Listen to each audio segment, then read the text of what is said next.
Mosquitoes go viral when they smell this. So, what is it? Perhaps your blood is too sweet to feed on. Oh, really? Be ready to get fed more. Dengue, the mosquitoes-borne disease, is now endemic nearly worldwide. Southeast Asia, Americas, and Western Pacific regions represent the main global disease burden. Dengue disease will not spread without a vector, in this case, it's mosquitoes. Eliminating mosquitoes, or avoiding their bites, is the key answer to reduce dengue burden worldwide. So, what factors seem to draw mosquitoes to locate their next meal? Mosquitoes are attracted to heat-trapping carbon dioxide and dark hue, we were told. So, no dark theme wear and minimal outdoor activities during warm night becomes a routine health advice in dengue prevention. What if your idea of mosquitoes attracted to heat were wrong? So, what exactly trigger mosquitoes to go viral and bite one, but spare others? I like to joke that it's because their blood is sweeter to feed on.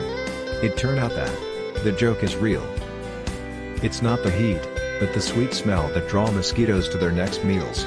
Stay tuned to find out how some disease-causing viruses make people smell extra tasty or fruity to mosquitoes. The scientific experiments revealed that infection makes the host smell sweeter and more attractive to mosquito bites. This is indeed a clever tactic in evolution that makes viruses to increase their chances of survival by fast migration before being defeated by the host's immune defense. Ironically, the science has turned down the old saying that mosquitoes are attracted to carbon dioxide. The experiments led by the scientists from China demonstrated that mosquito-borne viruses like flaviviruses have the ability to make the host more appealing to mosquitoes. This fascinating experiment was of course a mouse study primarily, but human subjects were later recruited to cross-check the findings. The experimental setup went this way. A bunch of mosquitoes were kept in a central chamber. The mice, infected with a flavivirus, was put on right, whereas those uninfected were kept on left chamber.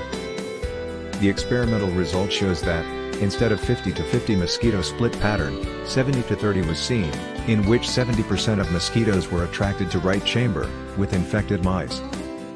To prove that the mosquitoes weren't just being attracted to higher body temperatures, the research team, in separate experimental setup, inoculate the non-infected mice with a potent fever inducer, the lipopolysaccharide. The mosquitoes didn't seem to care. They were equally attracted to control mice on the left, and febrile but virus-free mice on the right. The team also found that uninfected sick mice actually generate less carbon dioxide than uninfected mice. It turns out that the specific smell, not carbon dioxide, drives the bloodsuckers. To test this, the researchers put a filter between the mice and the mosquitoes to block all odorant molecules. To the surprise, the mosquitoes now had no preference between sick and non-sick mice. More than 10 volatile compounds that generate smell were then identified by researchers in both sick and healthy mice. Of these, acetophenone stood out clearly as the aroma that triggers the mosquitoes to bite. Acetophenone has a sweet pungent taste and distinctive fruity smell. It's a naturally occurring fragrance ingredient used to impart scents in perfume or food flavorings. The perfumes created have a sweet base notes, and the smell described as fruity, almond, or jasmine.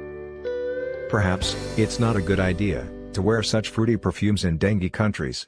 Interestingly, dengue viruses seem to promote the acetophenone-producing skin flora by inhibiting an immune defense substance called realm alpha. Subsequently, the researchers were able to show that, in humans, mosquitoes were attracted to the odor of dengue-infected patients. Compared to controls, there is a significant higher acetophenone level noted on the skin surface of infected patients. The fact that dengue viruses make their hosts smell attractive to mosquitoes is a scientific masterpiece of survival in evolution. These intriguing scientific findings explain the natural ability of dengue viruses to bring mosquitoes to humans closer and closer, establishing a chain of infection that is difficult to break. In the fight of dengue, we have various methods, from simple mosquito net and spray, to highly sophisticated, genetically engineered dead mosquitoes that reproduce and give male carrier, but dead female offspring. To fight dengue more efficiently, scientists need to find a way to break the ability of dengue viruses to make their hosts smell attractive. Until then, pray for the best for for dengue-infected patients, in terms of fast recovery, without hemorrhagic dengue fever.